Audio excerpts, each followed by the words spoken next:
Good morning, Malacañang Press Corps. Let's now have Presidential Spokesperson Roque. Magandang Webes na umaga, Pilipinas, at magandang umaga sa mga miyembro ng Malacañang Press Corps. Bago po tayo magre-regular press briefing, meron po tayong panauhin. Siya po ang spokesperson ng Department of Energy. Walang iba po, kundi ang dating congressman at ngayon po ay Undersecretary ng Department of Energy, si Undersecretary Felix William Fuentebella or WIMPY for short.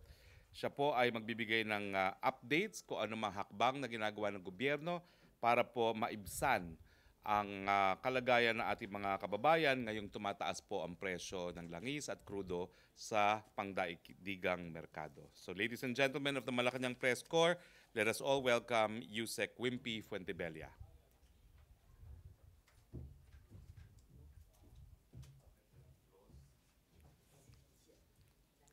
Maraming salamat, Spokes Harry, dating kasama ko nung kami ay gumugulong-gulong sa mga daan. First of all,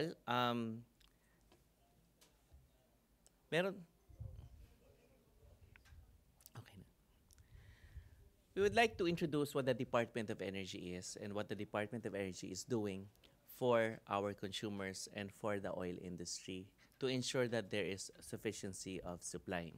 Dahil paano nga naman umaandar ang ating ekonomiya kung wala yung energy natin, yung energy requirements na kailangan natin pang araw-araw. Ang role ng Department of Energy ay parang tatay. Minsan pinapakinggan, minsan hindi. Pero ito ang naglalabas ng mga polisiya at kung proteksyon sa ating mga consumers ang pinag-uusapan, ang una niyang ginagawa ay chine-check niya kung nadadaya ba ang ating mga consumers. So tinitingnan niya, presyo, is it reasonable? Nagkakaroon ba ng predatory pricing? Nagkakaroon ba ng tamang kompetisyon sa merkado? Pangalawa, tinitingnan natin yung tamang quantity ng ating binibili. Pangatlo, yung quality. At ang pinaka-importante, yung safety. Kasi mas magandang wag tayong gumamit ng enerhiya kung hindi ito safe. Energy is there to help us build, to help us grow, to help us produce more. So mapakuryente man yan, o mapagasolina yan, or mapa-LPG yan, yun ang role ng Department of Energy. Yung Department of Energy, nawala siya for some time. Okay. Yung Ministry of Energy ay nawala, nilagay siya under the Office of Energy Affairs, at nagkaroon tayo ng shortage of power supply. When I was in grade school, I think we were experiencing that. So binalik si Department of Energy para mapabilis at mabantayan yung energy requirements natin. So pinalakas siya at hiniwalay siya sa Natural Resources Department dahil kailangan natin i-develop yung sariling atin.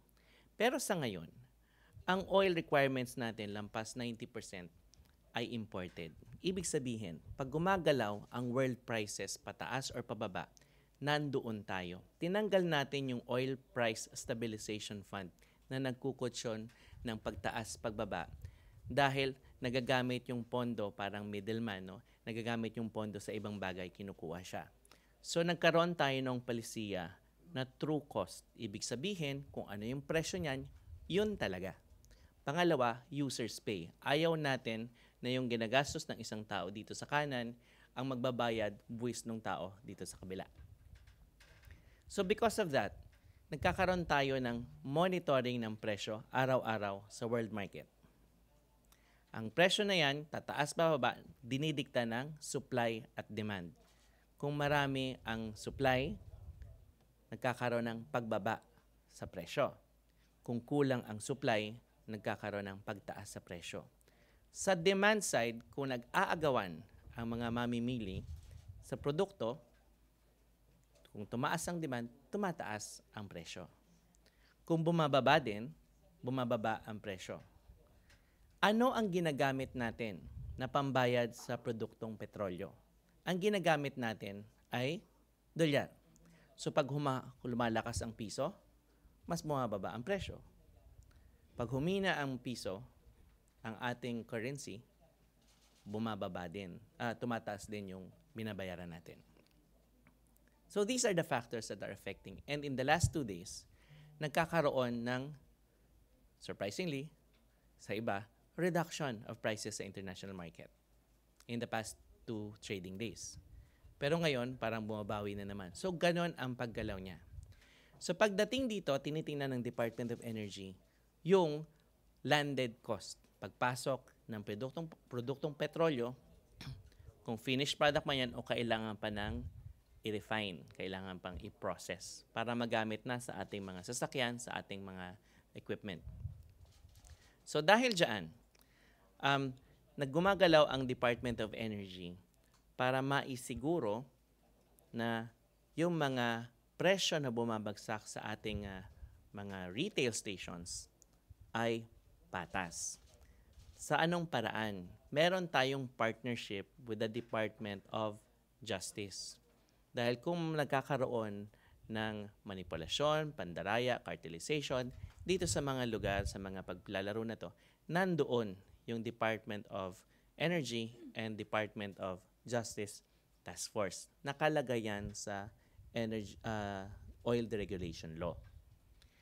Meron din tayong tinitingnan sa Section 82 ng TRIN kung paano maibsan at magandang naipasa yung National ID System, paano maibigay yung tamang subsidy sa dapat talaga at nangangailangan. So meron tayong partnership with the DOTR para ma-identify kung paano ibibigay or kung magbibigay siya part of the train. Dahil ang gusto natin, ang binibigyan ng subsidy, yun talagang mga nangangailangan. So, ito po ay kasama sa ating information education campaigns. Nakapartner natin ang Philippine Information Agency, ang Office ni Secretary Roque, at ang PCOO, Office ni Secretary Andanar. Meron tayong e-Power Mo campaign na gagawin region-wide.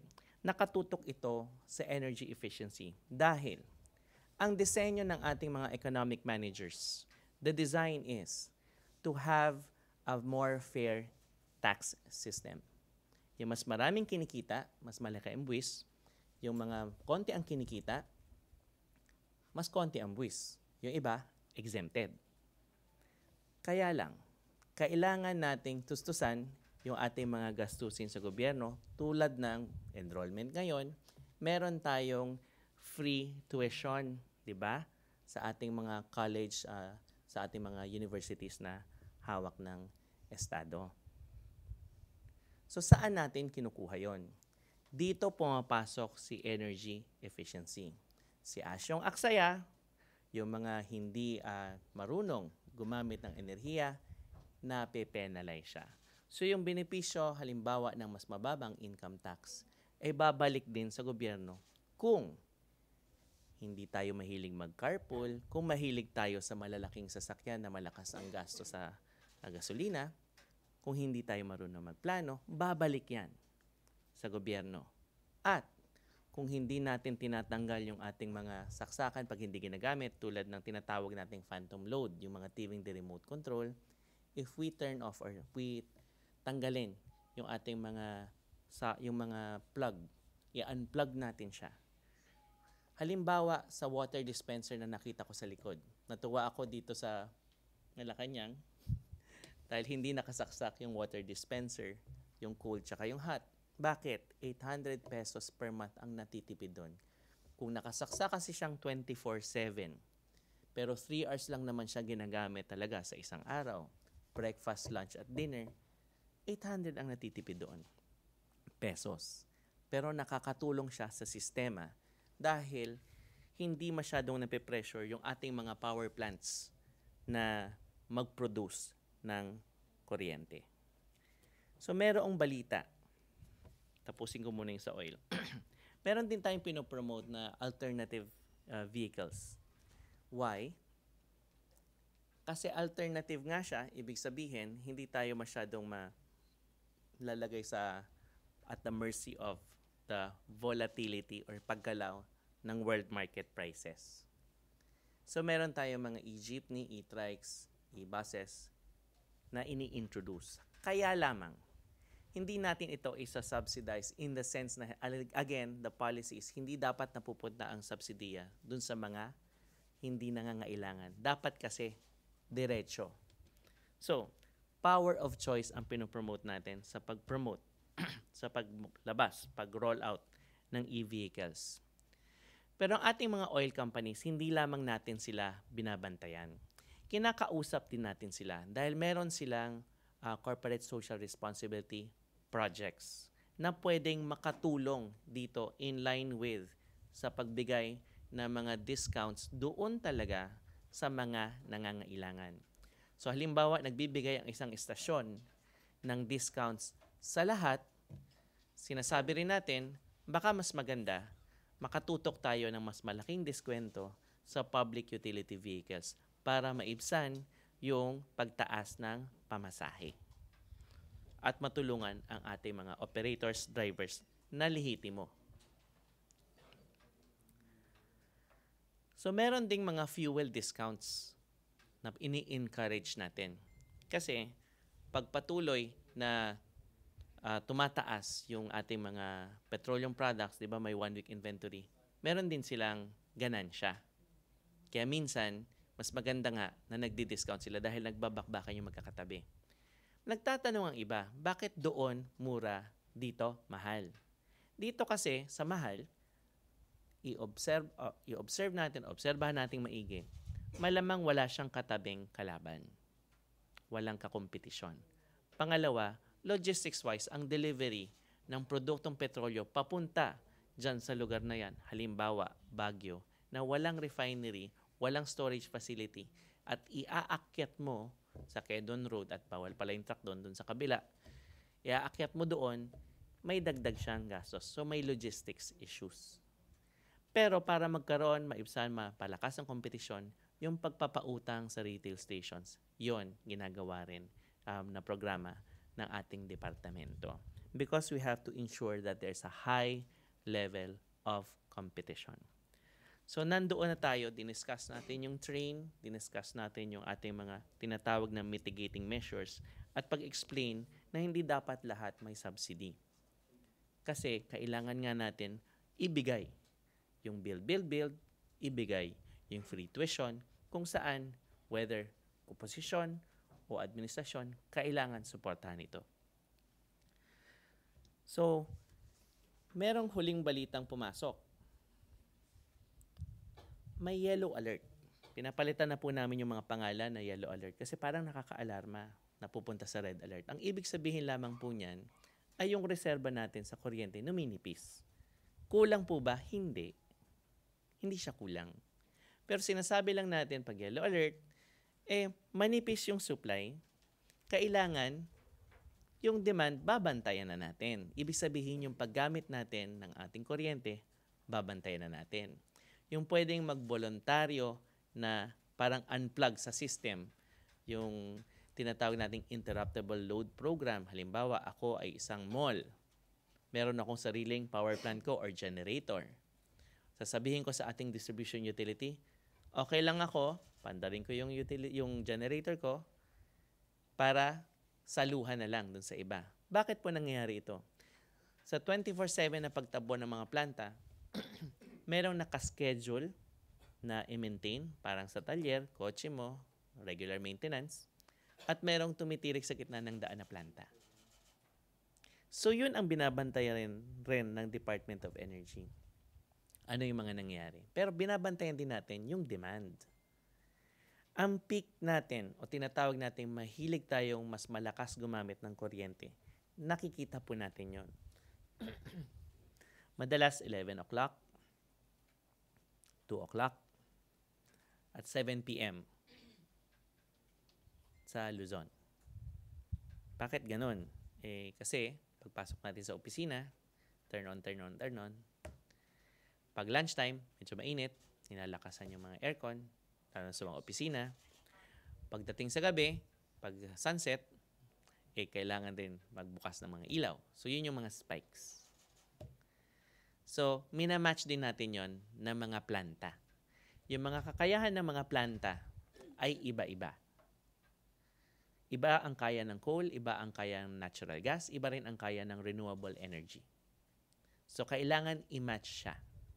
So, para i-roll out natin kung sinong first 5 natin sa first 5 ng demand, kailangan match. Kung gwardiya, gwardiya. Base load, 24/7, 24/7 na planta. Kung forward, forward din. Kung medium range, 12 to 18 hours na pagtakbo para saluhin yung mga fluctuations na yan. Ganon din sa supply.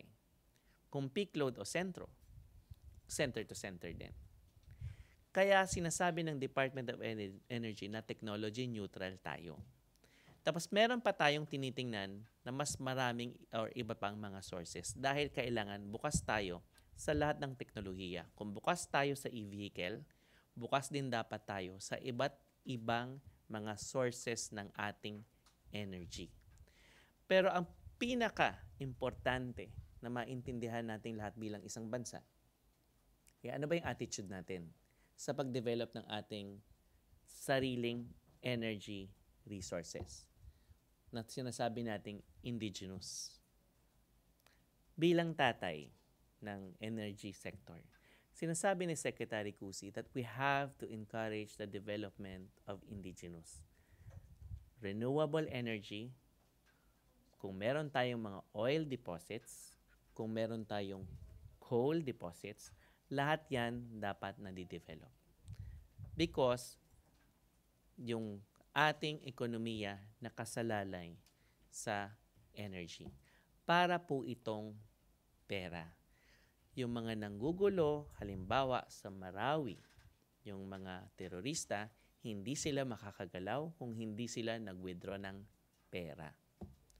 Hindi rin sila makakagalaw o makakapaghasik ng terrorism kung hindi sila nag-withdraw ng gasolina, hindi nag-charge ng mga radyo o cellphone.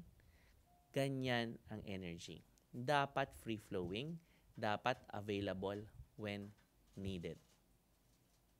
So, ganun din ang pag-rebuild. Meron tayong iba't ibang teknolohiya na ginamit sa Marawi. Doon sa most affected area, kung saan bagsak lahat ng poste, linya, walang tao, walang demand, nalagyan natin ng ilaw sa papanong paraan. Donations, solar lamps, solar street lights. To spark hope in the most affected area. Kinausap natin ang oil industry para buksan kaagad yung mga gasoline stations doon sa palibot ng most affected area. Hindi pa nagagawa yung mga resettlement areas, available na yung mga kuryente sa resettlement areas. So ito po ang mga ginagawa ng Department of Energy. I hope as a department we were able to explain kung ano ang kanyang kahalagahan at kung ano ang dapat direksyon natin. The department is technology neutral. The department is willing to protect the consumers. The department is also willing to coach the consumers so that we become more energy efficient because we need this in our global competition. Thank you very much. MPC questions. Raymond Tinasa to be followed by Pia Gutierrez. Microphone, please. Undersecretary, good noon. Sir, just to refresh, mga ilang good for how many months yung inventory, yung stocks ng mga imported petroleum products ng mga oil companies? 30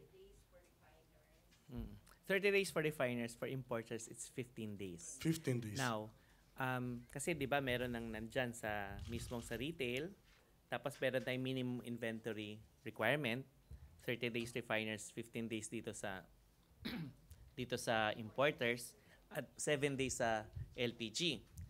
Merong dinirekta si Secretary Cusi sa PNOC Exploration Corporation para magkaroon tayo ng third level of reserve.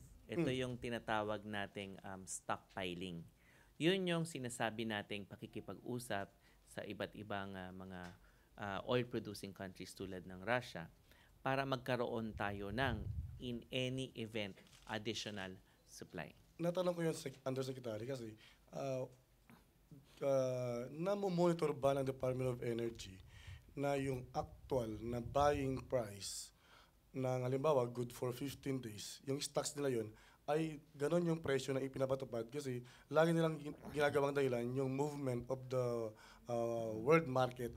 Kasi parang nagtaas ngayon, or the market moves last night, and then after a few days lang, parang nararamdaman na, when in fact, yung binili naman nila ng good for 15 days way back 15 days ago, ay hindi pa naman yung movement of the world market last night. So, namumonitor ba natin na hindi nila sinasamantala yung kesyo world market movement para mag-hike na kanilang petroleum products prices? Ang pagmo-monitor natin ay nagkakaroon tayo ng base times, no? Kung kailan nagkakaroon ng movements, it's every Tuesday.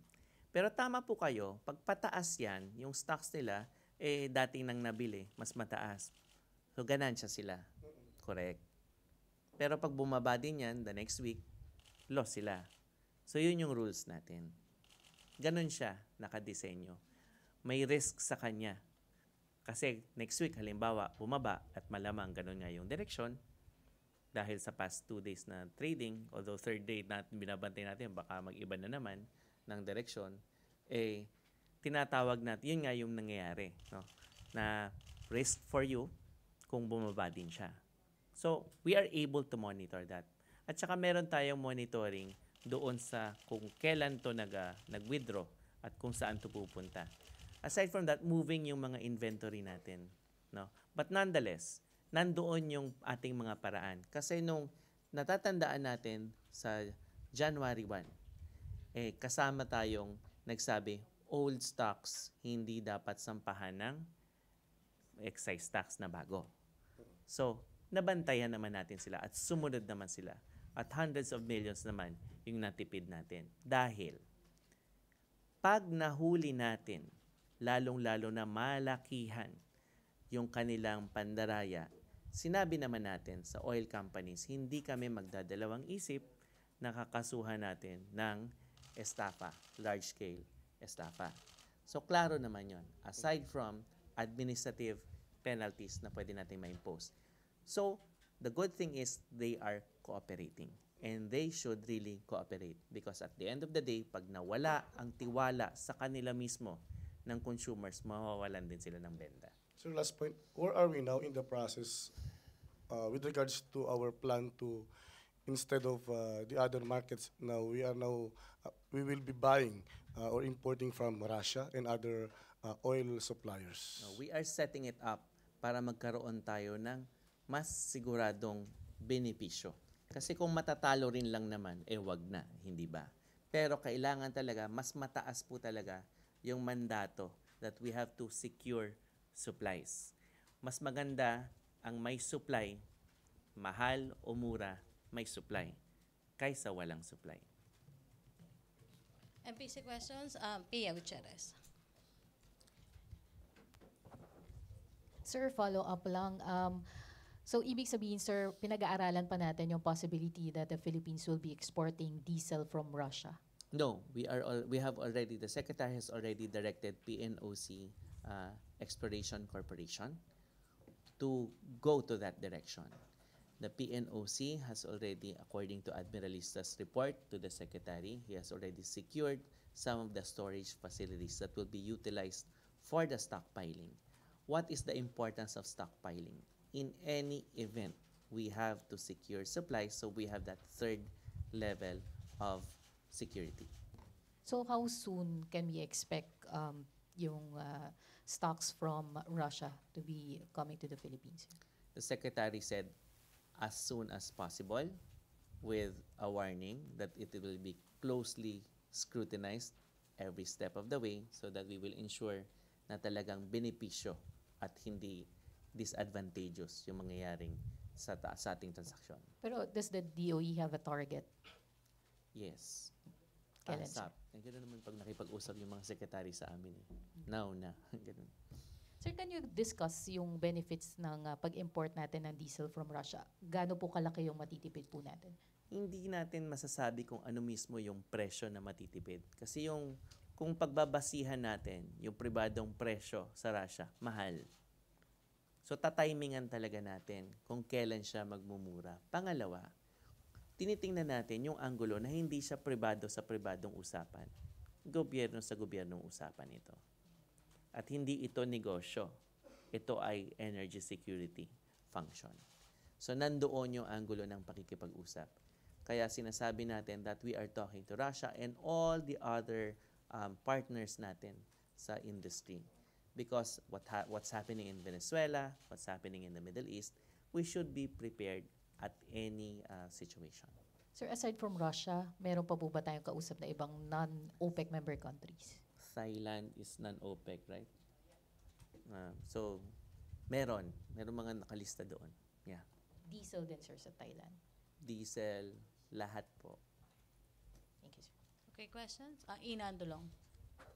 Hi, sir. Sir, well, itong reports of us trying to import cheaper diesel from Russia is seen by the public as part of efforts to, kumbaga, magkaroon ng immediate relief from the rising cost of fuel. So right now, what you're saying is we don't know yet really when these supposedly cheaper supply is coming, and hindi pa po natin masasabi na magkakaroon ng immediate relief from the rising cost of fuel. Tama po ba yun? Correct. But ang emphasis dyan is we are exploring all options. We want to have more options available already. Pero kung bukas ng epekto niyan, Tuesday pang pag-uusapan natin. Pero sa Tuesday this coming, pag-usapan natin, world prices pa lamang yan. Wala pa yung pagkikipag-usap natin sa kahit anong bansa. Pangatlo, hindi naman ganun kalaki yun. So, maliit lang ang epekto nun. Ang sinasabi pa rin natin, yung mga factors na controlled natin, doon tayo dapat nakatutok. Hindi dito sa, while the boxing match is ongoing, because this is a global competition, while the basketball game is ongoing, we cannot say or talk to the referees, we change the rules muna para makashoot kami. Hindi po ganun yun. Kailangan, lumalaban tayo, andar tayo, kung tingin natin mabigat ang pagbanat natin sa kaliwa, iwas muna. Diskarte muna. Pag nakita natin magaan na, sunod-sunurin muna. So, yung i-diskarte sa e-power mo, ang pinakamahalaga. Dahil, dito sa e-power mo, hindi lamang supply ang binabantayan. Ang binabantayan din natin yung demand. How do we play the game so that we are able to compete globally? Because in watching the Gilas matches, in watching Pacquiao's fights, we don't want complaining na kinakausap yung referee, baka lalo kang matamaan. So ang kailangan dito, habang nakikipag-usap yung ating mga government officials, yung grit ng Pilipino, yung sinasabing laban, laban, laban, nandoon. Sir, just a brief answer, sir. When the secretary said that he wants the process done or the importation process done ASAP, what is the realistic time when it could actually start coming in, the supply could actually start coming in? I could not say. Okay. And sir, lastly, you mentioned itong us exploring other sources of supply is parang third level of security. Is it right, sir? So even if they do come in, they will not be the ones to be The one ilalabas agad. selling Uubusin pa rin sa, yung the one selling dito sa retail? yeah. Hindi. Hindi Kasi sila para din yung unang siyang, ilalabas. Para siyang, ito yung supply mo, dito sa kanan, nandito siya sa gitna, ito yung bansa, dito siya sa gitna, ito yung retailers mo. Hindi pa rin. Hindi So siya it will, direct. so even if the supplies are actually here, it will take even more time because you're gonna have to Kaya finish nga up. kailangan mag-scrutinize tayo kung talagang advantageous siya. Pero advantageous na siya at one point. Energy, supply, security. Okay. So, nandoon siya. Kung prices ang pinag-uusapan natin, hindi siya immediate. Thank you, sir. Chona, you? Sir, gaano karami yung bibilhin sa Russia? Ay, yun nga, yung volume pa lang wala pang pinag-uusapan Tsaka hindi lang po Russia ha. At kung bibili sa labas, like, how many days na maglalast yung supply na yun? Good for how many days? It will depend on the storage facility. It will also depend kung paano yung logistical requirements, tsaka kung ano yung pricing. Pero bago tayo pumunta sa logistics, ang timing din ng pagbili ay importante. So, ibig sabihin, you have to also time it na yung market prices worldwide mababa. So, halo-halo po yan. Ang sinasabi lang natin dito is, there's a problem in Syria. There's a problem in Iran. There's a problem in other nations. So, we have to have supply security. Now, for prices, it moves up and down. There are other mitigating measures that I have mentioned, but we do not wish for a miracle na mangyayari ito immediately. No, it's an ongoing thing. We have to continue to be energy efficient so that we can grow more as a country. Mataas ang growth ng Pilipinas, mataas ang liquidity ng mga bangko, ang GDP to debt ratio natin ay mababa. We need more projects. This is the time for build. This is the time for human capital development. That's why the free tuition should be supported. So the Department of Energy is there to remind everyone, we pay our taxes, we become energy efficient, and we will be the winners under the train law. Christine, to be followed by Chris. Sir, based on the projections of the DOE, so we need to buy yung that alternative or yung cheaper oil from Russia and other Stockpiling. countries. Oo. Yes, we don't have that level of energy security yet. But you've already parang come up with like figures on how much we have to get from this yung mga cheaper oil. Versus the Yeah. resources that are available ng PNOC EC. So we Because have that. as much as possible, we don't want to touch on the taxpayers' money. We want to use government-owned and controlled corporation funds. Oo. So you said kasi kanina government-to-government negotiations. That's part of So- the strategy that we are pursuing. So Russia like has a national oil parang company, and we're dealing with that with parang counterpart of PNOC. No, what we are saying is we are using the personality of the Philippines, not as a private corporation na Shell Philippines siya or kung Caltex or whatever, So it's Petron. We are saying government. this is a government, yes. Directly to the Russian government. That's why it's a different kind of Oo nga eh. transaction. It's not. It's the first time. It's out of the box in a way. Yeah. That's why we really have to closely scrutinize this. Because sinasabi natin ang personality dito, gobyerno, Oo hindi nga eh. pribado. So iba yung usapan dito. So it's the first time if ever yung this route that we're taking yung exporting oil via the government. Because the stockpiling should be developed already, should be started. Yes. Okay. Thank you, sir. Chris Jose. Sir, nabanggit niyo yung manipis na yung reserba ng kuryente. Is it alarming or Kaya nga ma-experience dapat ba natin palitan yung yung brownout? pangalan, yellow, red, baka mapolitika pa, no? Hindi siya ganon. Kaya ayaw kasi natin maging alarmist. Why? Why is it that we don't want to say that this is a big issue when it is not? No? Kasi pag sinasabi natin natatakot yung publiko na manipis, nakakatakot, edi syempre yung mga nagbebenta, ang bid price sa energy spot market, edi syempre mataas. So we don't make news out of all these na mga manipis siya tapos naapektuhan yung prices. Bakit? Kasi maingay tayo, kasi takot tayo. So we would want to say that if it's yellow alert, it means we have to be energy efficient and that's it. Huwag na tayo magsabing, hindi naman ganun. Relax lang. And Play the this is- game. And it's the right time for us to save, to To be conserve energy efficient. Yes. We have to be energy efficient all the time. Dahil talagang ang Pilipinas nga naman, pag na-relax, nakakalimutan na yung mga dapat gawin sa bahay, sa opisina man yan, or we have to have more energy managers. Ang pinakamagagaling na manager, yung mga striktang mga nanay. Patayin ang ilaw, kung hindi kailangan, itutok ang electric fan sa'yo, yung thermostat, dapat ganito, tanggalin sa plug yung mga yan. Ganun. Thank you po. Okay, Rose Novenario. Hello sir, good morning. Ay. Sir, ano po yung posisyon ng DOE dun sa petition na Meralco na 1 peso and 55 centavos power rate hike po per kilowatt hour? Considering po yung sinasabi nyo na parang may tagilid yung ating supply or stockpiling, may problema tayo. Ano po yung doon? Sa lahat ng rate issues, ang nanay ang nakabantay dyan. Kung tatay si Department of Energy, si Energy Regulatory Commission si nanay. Baon ng usapan. So ang rates nandun kay mami. Pero ang sinasabi ng Department of Energy, kailangan bilisan yung pag-develop ng mga power plants. Pangalawa, kaya nandun yung EO30. Pangalawa, kailangan yung hindi lamang permitting system ang bibilisan natin.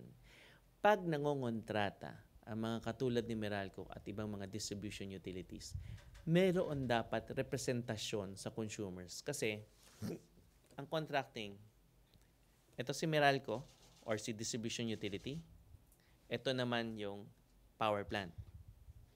Sila mag-uusap. Ang tawag dyan, power supply agreement. Magbabantay si mami. Si DOE nandun din to ensure na may supply nga. Okay. Pero hulaan mo kung sino magbabayad. Ma'am, ito, yung pangatlo, si consumer. So under our competitive selection process policy na inilabas, may representation si consumer dito sa distribution utility pag nagpa-purchase ng kuryente. Pangalawa, ang pangalawang sinasabi natin ay hindi ang nagdidikta ng terms of reference itong supplier. Ang sinasabi ng polisiya ito na pinirma ni Secretary Cusi ay ang nagdidikta yung nangangailangan. This is what I need and not an unsolicited proposal from the supplier. So nandoon tayo. So tinitingnan natin yung sinasabi ng Meralco, yung generalized na 1 peso whatever kilowatt hour, anong transaction yon? Kasi kung hindi siya sumunod sa competitive selection process na inilabas ng Department of Energy, hindi kami papayag. So kailan po malalaman ng taong bayan kung papayag kayo o hindi? Kasi immediate po yung Hindi ko nga alam kung ano yung tinutuon mong transaction. Kasi sinabi mo lang, ito yung impact, 1 peso. I have to know what transaction is that. Hindi po, yung petition po nila yan sa dagdag singil sa kuryente, Meralco. Sa ERC po yun. Opo. Oo. Oo, ERC pero sa siya. party po ng DOE, pabor ba kayo o hindi? Kasi di ba under nyo naman yung DOE? Hindi. Ay, yung ERC? Kasi no. ERC is independent from the Department of Energy. We have coordination with the ERC. It's not under the DOE. Pero pwede po ninyong impluensyahan. Hindi, ang disenyo ng ating IPIRA ay hindi ini-impluwensyahan si ERC. Yun po ang disenyo ngayon. Meron mga panukala na ibahin yung disenyo, pero sa ngayon at sa ibang mga jurisdiction, the ERC is independent because that serves as the second eye, pangalawang pagtingin dito sa mga detalyadong transaksyon na to. Yan ang nagbabantay sa rate issues. Okay. Yung PSA po na papasukin itong Meralco, mababantayan ba ito ng DOE? Sa competitive selection process, yes. Humihingi sila minsan ng mga meetings para ma-explain kung ano yung competitive selection process. Pwede ba to, pwede hindi. Doon namin sila sinasabihan. At bago sila mag-file sa ERC, tinitingnan namin yung proseso. Kung sinunod nila. May say ba si consumer? Ito ba ang terms of reference na to ay disenyo ng demand, hindi supplier. At kung sinunod nila lahat ng alituntunin doon, nandoon ang Department of Energy. Okay, last 3 na tayo ha. Guys, reminder, may presidential spokesperson pa tayong Celerina to be followed by Tina, and last question, Jenaline. Good morning, sir. Since the government is looking for sources, possible sources of energy, may we know what's the development regarding this supposed exploration of this service contract 57 and 72 sa West Philippine Sea? Pag West Philippine Sea ang usapan, hindi pa masyadong umaandar siya because we have to have close coordination with the Department of Foreign Affairs. Have you lifted already this moratorium? Again, we defer to the President, and the President has designated before the Secretary of Foreign Affairs for all those issues. Although the Department, of course, is very much willing to go into it already. But there are other factors that the Department should consider, and as the Secretary would continuously emphasize, safety is first, whether it's exploration or utilization, safety first. Is it possible to know what are these factors that still hamper or prevent the government from entering with this activity with the There are exploration? foreign affairs issues. On another issue, regarding the Bataan Nuclear Power Plant, what's the development on that? I believe before Secretary Cusi mentioned that there's a possibility to revive it. So what's the status right now? The options are open, but nonetheless, if the community will not support any project within their backyard, it will not push through. But what we are saying is this. It's a nuclear policy that we are open. And Bataan Nuclear Power Plant is just one project. Whether we handled it correctly or not, obviously hindi. Dahil binayaran natin, hindi umaandar. Bata pa tayo, nandun na yun. Hindi natin napakinabangan. Mahal-mahal. So that was what happened. But we have to put closure to that issue. And that is what the Secretary is pushing for. Nonetheless, the policy of nuclear should be open. Not, kasi kung ayaw ng Luzon, other islands may be open to it. So, if they are open to it, what will be the structure? What are the requirements by the international organization overseeing the atomic energy, the nuclear energy? So, yung steps na yon, ang first step ay national position. We have submitted the same to Malacañang already, but there will be steps, and it will probably, and as a former legislator, it will need amendments in the law. But right now, sir, may nag-signify na ba na any local government units na they're willing to have this nuclear power plant in their area? Yeah. Like what? Sulu. But Sulu. Maliit nga eh. Tsaka modular yung tinitingnan, yes. So how soon could This is what the Secretary informed me.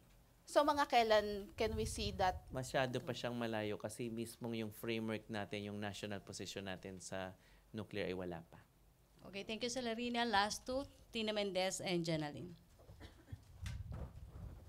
Sir, going back lang sa pagkuha ng fuel from Thailand or Russia.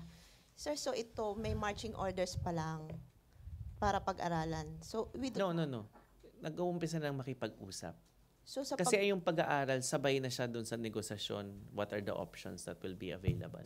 Pero sir, wala pa tayong storage facilities? Meron Sabi na po ni ba? Admiralista, meron na, dalawa. Sir, Kung gaano kadami, sa Clark yata. Sir, regarding... Clark or Subic? Sir, regarding... Subic, sorry, Subic. Opo. Sir, regarding po sa budget, saan natin kukunin? Sabi niyo sa GOCC, yan. kailangan pa po ba ng congressional approval or for this? No, it's board. It's the board who will approve. The board of the GOCC concerned. So how much is involved? Hindi ko pa nakikita yung terms na pinag-uusapan. Nandun pa lang tayo sa negotiation portion. So, do we expect within 6 months po may dumating na for supply sa Philippines? Actually, hopefully earlier than that. Yes. Do you have estimate volume po kung gaano karami? Wala pa. kailangan? Sir, ba't wala pa? Wala pa ako nakikita sa results ng negotiations. Pero syempre, malilimit na nga tayo doon sa storage facility na makikita natin. Yun na yung maximum. Anong capacity po nung... Hindi ko pa alam po. Thank you very much. Okay, last question, Jenaline. Hello, sir. Sir, briefly lang, please elaborate the fuel subsidy program for PUV drivers to ease the impact of train. Okay.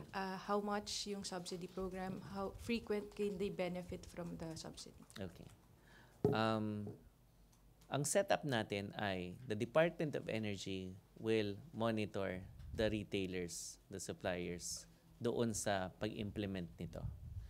Ang pag-identify ng mga beneficiaries, ang may listahan niyaan ay ang Department of Transportation, specifically LTFRB, dahil sila ang nakakaalam ng lehitimo sa hindi lehitimo. Pangatlo, kung ano yung magiging disenyo, kasama po ang Department of Budget and Management, dahil ang sa pagkakaalam ko sa Section 82 siya ang chair.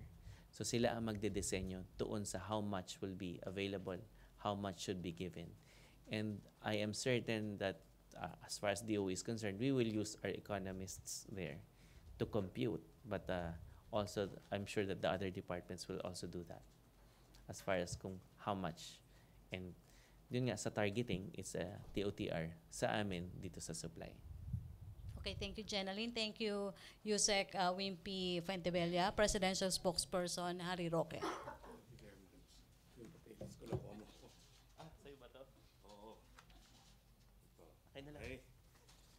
So, thank you very much, Yusek. Let me begin with good news for this Thursday. Meron po tayong 11,000 job vacancies sa ating gobyernong programa ng gobyerno sa Build. At ito po yung tinatawag nating job, no? The government, through the implementation of its flagship Build infrastructure program, has just launched Jobs online portal. The online portal, which is accessible via www.build.gov.ph/jobs, will serve as a job matching platform to serve Filipinos. It will address the demands for workers to ensure the fast and timely delivery of high-impact infrastructure projects in the country. It allows for overseas Filipino workers to return home to their families. It also consolidates all job opportunities for high-impact program development and infrastructure projects of the Department of Public Works and Highways, the Department of Transportation, Basis Conversion and Development Authority. As of this writing, over 11,000 vacancies are now posted at the site for carpenters, masons, steelmen, skilled laborers, office workers, among others. So nanawagan po tayo sa lahat ng nangangailangan ng trabaho. Maraming trabaho pong available dahil dito sa Build. Yung mga Pilipinong gusto na pong umuwi, yung mga skilled, marami na pong trabaho dito sa ating bayan. The drive against abusive motorists and traffic violators has intensified nationwide. The Interagency Council for Traffic reported a 99.9% increase in the number of traffic violation apprehensions. Specifically, the IAC apprehended a total of 4,132 violators from January to 24 May 2018, compared to only 1,379 recorded from September to December 2017. Now, furthermore, magandang balita po sa mga residente at mga turistang papunta ng Catanduanes. Ito po yung jump-off point para dun sa, ano nga ba yung maganda? Karamoan, no? So the Department of Transportation and the Civil Aviation Authority of the Philippines will inaugurate tomorrow, June 1, the newly rehabilitated passenger terminal building of Virac Airport, the only airport serving the island province of Catanduanes. Expect passengers' capacity to increase from its current 100 passengers to 300 passengers after tomorrow's inauguration, which involves expansion of the ground floor and second floor pre-departure area and rehabilitation of the ground floor arrival area. If you recall, construction was last suspended in December 2016 due to damages brought by Typhoon Nina. The rehabilitation project was completed on May 24, 2018. Questions po from the Malacañang Press question, Corps. Pia Gutierrez, microphone. Thank you. Hi, sir. President Duterte yesterday declared Boracay to be a land reform area. What does it mean exactly, especially for existing businesses in the island? Hindi naman po bago yan. Ilang beses niya sinabi yan. Di ba po? Sa atin, siguro 3 beses na yung bilang ko. So kung meron pong beneficiaries, mabibigyan sila ng lupa. Ang problema po, hindi natin alam kung gaano magiging beneficiaries. Ang ibig sabihin ng Presidente po, ang Boracay ay para sa lahat, para sa mga Pilipino, hindi po yan para sa mga mayayamang nagmamay-ari ng mga resorts dyan sa Boracay. But if you have kasi he mentioned yesterday that he's suggesting to Congress na there will be like a 30-meter easement area. So if your business or your establishment is located outside of that area, ano pong ibig sabihin nun siya? The 30 meters, according to the law, is public easement. No one can claim ownership over that. It's for the public enjoyment. Kaya nga yung setback is important so that everyone can enjoy the beach. So no one can own the 30-meter area. It's called a public easement. And also, sir, he said, he mentioned about talking to Congress with that. So ibig sabihin, sir, it will be through a law or the declaration will be through a presidential proclamation? Paano po Remember, yan, sir? there is a Supreme Court decision declaring that the entirety of Boracay, or at least those without titles, constitute public land. So there are pending legislation in Congress that would enable some inhabitants to obtain land titles, no? So I think that's part of the legislative agenda for Boracay, for congressmen, ultimately to determine who gets what to own what in Boracay. But the President, for the third time in my count, reiterated that it should be for the common individual. Para po sa ordinaryong mamamayan, para sa lahat ng Pilipino ang Boracay, hindi po sa mga mayayamang nagmamay-ari ng mga resorts. Ito na lang, sir. Last na lang po. If you are a business owner in Boracay, is there a reason to be concerned? Wala naman po. Because the President was also very clear, meron po mga vested rights. Bilanggit po niya yan. He's a lawyer, so he knows what he talks about. Okay, question ng PC. Rose Novinario. Hi sir, good morning. Yes, Rose. Sir, mula nung naupo po si Secretary Berna Romulo Puyat sa DOT, halos araw-araw pong may nauulat na mga anomalya sa DOT, ano. Pero hanggang ngayon po, wala pang nasasampahang kaso kahit isa dun sa previous leadership po ng DOT. Ano po yung marching order ni Presidente sa kanya? Mag-initiate ba si Ms. Puyat ng kaso laban sa grupo ni dating Secretary Wanda Teo? Dahil kahapon ho, meron na naman, di ba, yung 105 million world's strongest man na hindi dumaan sa public bidding, na irregular yung kontrata. Ang mandato po ng Presidente ay talagang labanan ng korupsyon. Pero ang Secretary of Tourism po talaga walang kakayahan na siya magsampa ng kaso. No? So, nandyan po ang Ombudsman, nandyan din po yung Presidential Anti-Graft Commission. No? So, siguro po ay kung hindi agad aaksyon ang Ombudsman, ang po pwedeng gawin, i-refer ang bagay nito doon sa Presidential Anti-Corruption Commission. No? So, PACC. So, hayaan niyo po at ipagbibigay alam ko rin yan kay Commissioner Greco Belhica nung minsan ay naging panauhin din natin dito. Saka sir, yung 60 million po na di umano isosoli nung mga Tulfo, pero hanggang ngayon po may umiere pa rin silang programa sa PTV. Ano po, parang hindi yata nagre-reconcile yung ganong mga hakbang. Well, nasa Tulfos na ho yan kasi sila naman yung voluntaryo nagsabing isosoli nila. So, we're counting on their word of honor na kung ibabalik nila at sinabi nila, talagang ibabalik nila. So, ipapabusisi po ng palasyo yung kontrata ng mga Tulfo sa PTV? Well, sa ngayon po, iniimbestigahan na ng Ombudsman. Yan po naging deklarasyon na ni Ombudsman Conchita Morales. Thank you, sir. Questions? Jeneline? To be followed. GMA 7? Hello, sir. The two Hi, houses of Jeneline. Congress have passed the Bangsamoro bill.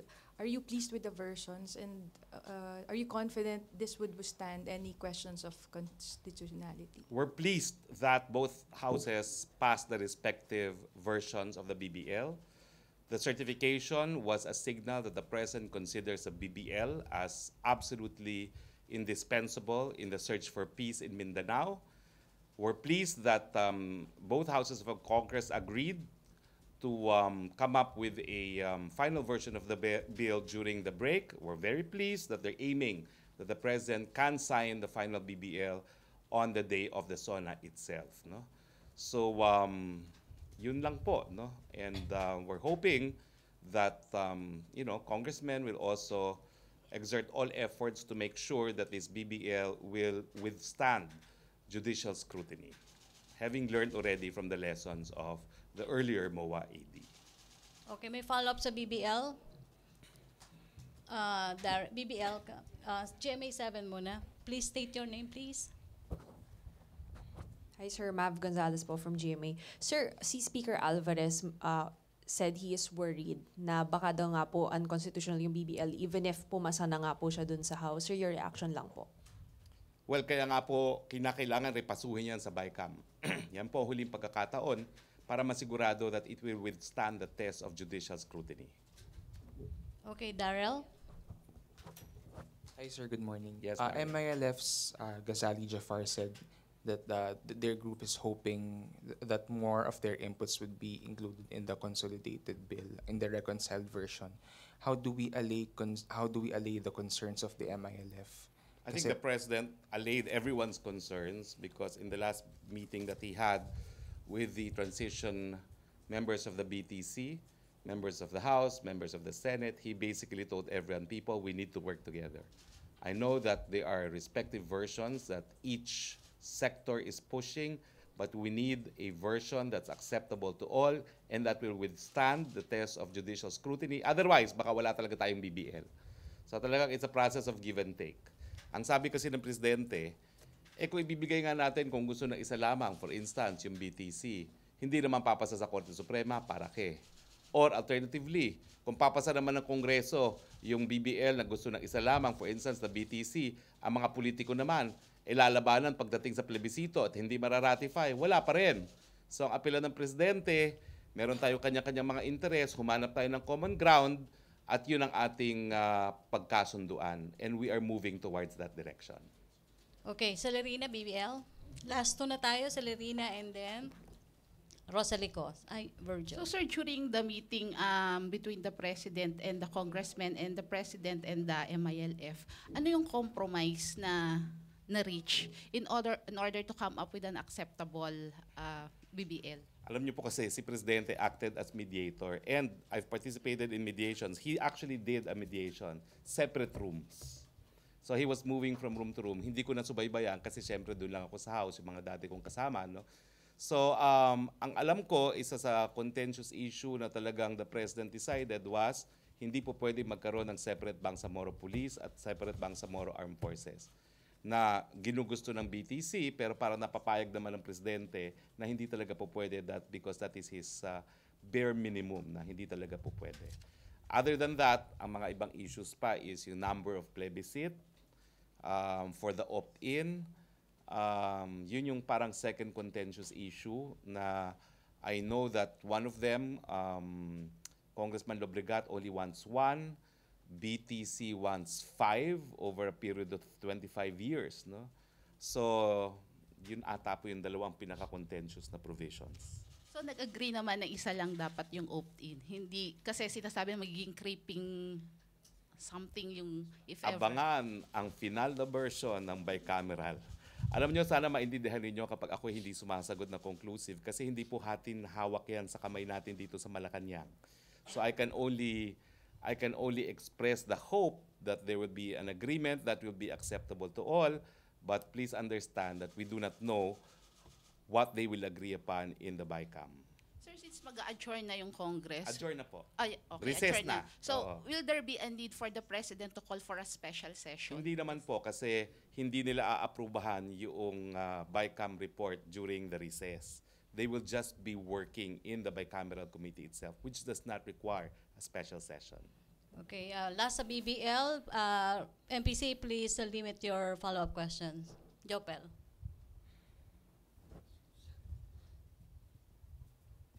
Sir, regarding po dun sa Bangsamoro Military at Bangsamoro Police ata na bubuuhin, hindi pumayag si Pangulong Duterte na bumuo ng sarili yung MILF. Ano po yung tugon dito ng MILF? Okay po ba sila na mag-a-apply muna sila sa PNP para maging... Ang pagkakaintindi ko, bagamat gustong-gusto nila yon, dahil lang sinabi ni Presidente, yan ang bare minimum ko, hindi ako papayag dyan, sumang-ayon na rin sila. So ang tingin ko po, ang kanilang manlalaban ay baka ma-absorb po ng PNP at ng hukbong sandatahan. So may qualification po ba, sir, kinakailangan para... Siyempre, kung anong nakasaad sa batas, yun ang susunod. Dadaan din ng training? Of course, opo. Lahat po, kasi wala namang special police force applicable lang para sa Bangsamoro entity or territory. Julie, BBL ba? Other issue? Rosalie? Rosalie, thank you. Good on, Secretary. Reaction po ng Palace sa petition ni former CJ Sereno kahapon seeking the reversal of majority decision ng SC on her ouster. Well, may proseso po yan, sundan ang proseso, and we wish her the best. How about her statement po na saying nagpapatuloy po yung persecution ng Duterte administration dahil ngayon ay iniimbestigahan na po siya ng BIR, which is illegal daw po? Well, I think for now she should worry whether or not her own colleagues will uphold their rulings against her. Okay, thank you. Virgil? Sir, for reaction also, yesterday the opposition senators filed a resolution seeking for an investigation on Soljan Calida's, yung contracts backed by the security firm of the family of Soljan Calida. Do you think there's a need for the Senate to investigate him over this? I can't tell the Senate what they want to do. They can do so if they wish. The President has said he will not fire Secretary Calida because of this controversy, which sustains my earlier legal view that Solicitor General Calida is not guilty of a conflict of interest, but I understand that the Secretary of Justice has relented and has agreed to open formal investigation, which I think is a better course of action para malinaw na once and for all kung talagang nagkaroon ng conflict of interest. Okay, last question, Julie. Sir, reaction lang po yung sa petition ng TUCP for 300 peso across the board wage hike in lieu of yung mga pagtaas ng presyo ng crudo at basic goods po? Well, tama po ang ginawa ng TUCP. Naghain sila ng panukalang batas dahil yung batas na umiiral po ngayon ay regional wage increases po. No? Pero kung maipapasa po yan, gagalangin naman yan ng palasyo. But right now po, ang pinag-uusapan ay yung pagtaas ng regional minimum wage po na didesisyonan ng mga regional wage boards. Sir, would you agree, follow-up lang po, would you agree doon sa sinabi ng isang cabinet secretary na wag daw maging masyadong crybaby yung mga Pilipino over the oil price hikes? Let's just say that the president, perhaps, the president does not consider the Filipinos as crybabies. The president recognized na kinikilala po ni Presidente na talagang nagkakaroon ng pagsubok dahil sa biglang pagtaas ng presyo ng krudo na nagresulta sa pagtaas ng mga produkto ng lahat halos na mga bagay-bagay. At dahil siya ay presidente na hinalal ng mga maliliit na tao, hindi naman po pwedeng talikuran ng presidente yung mga naghalal sa kanya. Okay, maraming salamat. Thank you, MPC. Thank you, Presidential Spokesperson Harry Roque. Thank you and see you on Monday. Thank you, Yusek Fuentebella. Thank you, Yusek Fuentebella. Back to our main studio sa Radyo Pilipinas and People's Television Network.